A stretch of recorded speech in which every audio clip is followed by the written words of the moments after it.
Je vais vous expliquer succinctement l'intérêt de réaliser vos mixages sous vide. D'un côté, nous allons réaliser les mixages de manière traditionnelle, c'est-à-dire avec de l'air dans la jarre, et de l'autre, des mixages réalisés sous vide, avec les mêmes ingrédients. Le mixage sous vide aura trois intérêts majeurs. 1. Il permet d'éviter l'oxydation, en tout cas de ralentir, ce qui permet de garder un maximum de nutriments. 2. Il offrira une meilleure texture, car il n'y aura pas de petites bulles d'air dans le smoothie. Et enfin, 3. Il permet de prolonger la durée de conservation. Je vous propose qu'on voit ça tout de suite en pratique avec 4 ingrédients différents, l'histoire que vous ayez un petit panel de ce que ça peut donner. Nous allons commencer tout de suite avec le premier ingrédient, un ingrédient qui s'oxyde très rapidement, j'ai nommé la pomme. Nous allons mettre exactement les mêmes ingrédients d'un côté et de l'autre, en l'occurrence des pommes et de l'eau.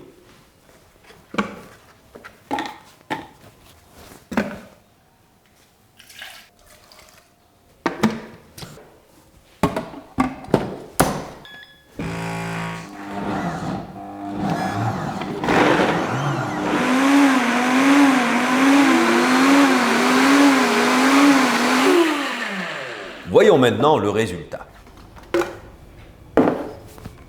Pour enlever la mise sous vide, il suffit de tirer sur la petite languette pour laisser l'air rentrer dans la jarre, ce qui permet de réouvrir la jarre. D'un côté, le smoothie qui a été réalisé de manière traditionnelle. Et là, on voit directement une différence de texture.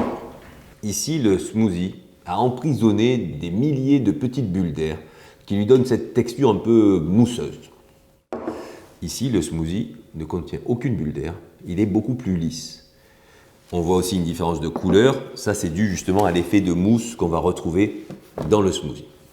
Vous allez constater que le smoothie réalisé de manière traditionnelle, qui contient des milliers de petites bulles d'air, va avoir tendance à se séparer entre la partie solide et emprisonnée de l'air et le liquide. Alors que le smoothie qui a été réalisé sous vide aura tendance à rester lisse comme ça beaucoup plus longtemps. Coovings.